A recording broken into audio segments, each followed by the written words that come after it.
तो ये जुमला है कि ये नया दांव आजमा रही है NDA, one nation one election, जमीन पर उतरेगा भी या कोरी कल्पना है? राजीव रंजन। संदीप चौधरी जी, मुझे नहीं लगता है कि इसे बहुत हल्के से खारिज किया जा सकता है। लगातार इको हो रहा है। संदीप जी इसको जरा हाँ, मैं कहता हूं पीसीआर को, वो करते हैं। आप इतने जवाब दीजिए जी। जी देखिए, सबसे पहली बात तो ये है कि ये एक ऐसी स्थिति नहीं है जो पहले इस देश ने नहीं देखी है। हिंदुस्तान की आज़ादी के बाद के पहले चुनाव जब 1952 में हुए, उसके बाद 1957, 62, 67, पहली बार 5 वर्षों का कार्यकाल संसद पूरा नहीं कर पाई और 71 में लोकसभा के चुनाव हुए। तो मुझे नहीं लगता है कि जब 4 चुनाव एक साथ हो सकते हैं तो ये भविष्य में क्यों नहीं हो सकती। नहीं, उसमें एक दिक्कत, आपने बिल्कुल सही जानकारी दी राजीव रंजन। 67 तक एक साथ हो रहे थे चुनाव, पर एक पार्टी का एक छत्रराज था कांग्रेस का, छोटे मोटे दल थे, तब ज्यादा परेशानी नहीं थी। अब बहुत ही जीवंत, वाइब्रेंट डेमोक्रेटिक स्ट्रक्चर है और न जाने कितने दल हैं, 800 से ज्यादा है राजनीतिक दल हैं इस वक्त देश में। देखिए, इस बात को नकारा नहीं जा सकता है कि बहुदलीय लोकतंत्र निश्चित तौर पर उससे चुनौतियां बढ़ती हैं, लेकिन हमारा ये मानना है कि एक सुविचारित निर्णय है और इस पर पूर्व राष्ट्रपति रामनाथ कोविंद जी ने पूरी टीम के साथ काफ़ी मेहनत की। उन्होंने अपनी रिपोर्ट सौंपी, उसके बाद कैबिनेट की मंजूरी है और जब संसद में यह बिल आएगा तो जिन सवालों को लेकर जिनको आपने रेखांकित किया है, निसंदेह वो कसौटी पर कसे गए हैं, उनको भी तार्किक तरीके से रखा जाएगा कि अगर किसी राज्य में किसी दल के पास पर्याप्त बहुमत नहीं होगा और अगर सरकार गिरती है, उस समय क्या स्थिति होगी। केंद्र में अगर सरकार गिरने की स्थिति में होगी तो फिर क्या हालात बनेंगे। मुझे लगता है विधानसभा या लोकसभा का कार्यकाल तय समय सीमा से कम नहीं हो, इसको लेकर के भी कुछ न कुछ इसके लिए प्रावधान किए जाएंगे, जिससे जो अस्थायित्व को लेकर के सबसे बड़ा कारण जो आप लोगों का बयान भी आया कि खर्चा कम होगा।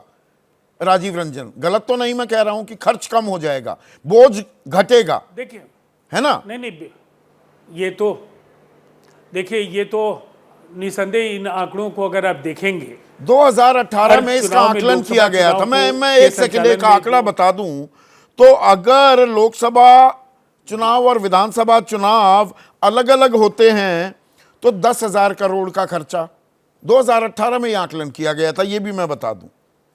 और दोनों साथ करा दे तो 4,500 करोड़, 5,500 करोड़ बच जाएंगे। लेकिन वीवीपैट का इस्तेमाल भी तो बढ़ेगा, उसी में 9,284 करोड़ और लगेंगे।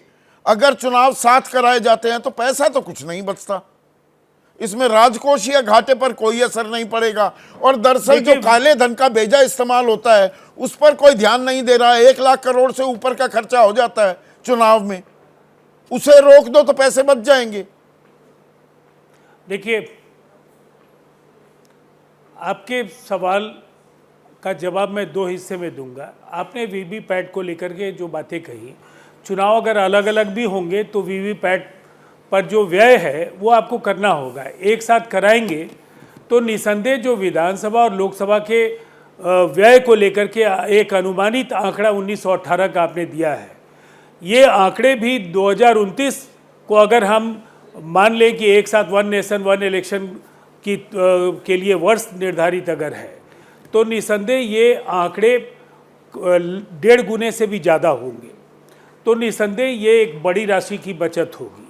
और जो नीतियों की निरंतरता को लेकर बार बार जो अस्थायित्व की वजह से कठिनाइयाँ आती है, योजनाओं के निर्बाध गति से चलाए जाने को लेकर के जो समस्याएं आती हैं, अगर किसी राज्य में चुनाव होते हैं तो निसंदेह आदर्श आचार संहिता के निरंतरता, ये चुनावों की निरंतरता के चलते विकास के कार्य रुकते हैं। तो वो जो आम आदमी पार्टी सवाल पूछ रही है, 4 राज्यों में, 4 क्या 5, दिल्ली के भी जो फरवरी में चुनाव होने हैं उनको भी जोड़ देते, इन 5 राज्यों में जम्मू कश्मीर, हरियाणा, महाराष्ट्र, झारखंड और दिल्ली एक साथ चुनाव करा देते। ये अलग अलग चुनाव क्यों हो रहे हैं?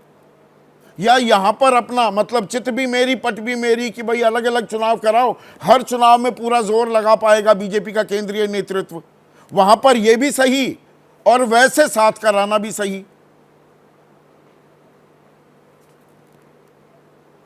संदीप चौधरी जी, हर सिक्के के 2 पहलू हैं और मैं समझता हूँ आप पार्टी ने सुविधा के हिसाब से जो सवाल उन्हें अच्छा लगा वो सवाल उन्होंने रख दिया है। देखिए, सवाल ये केवल 4 राज्य या 5 राज्यों के चुनाव एक साथ कराए जाने का सवाल नहीं है। इसके लिए आपके पास लंबा वक्त है, आपको पूरा एक ढांचागत जो बदलाव की पृष्ठभूमि तैयार करनी है।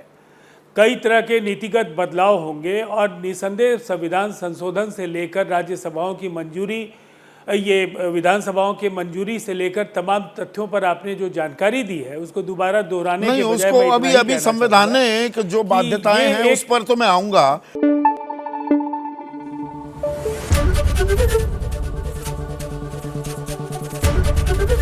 एबीपी न्यूज आपको रखे आगे।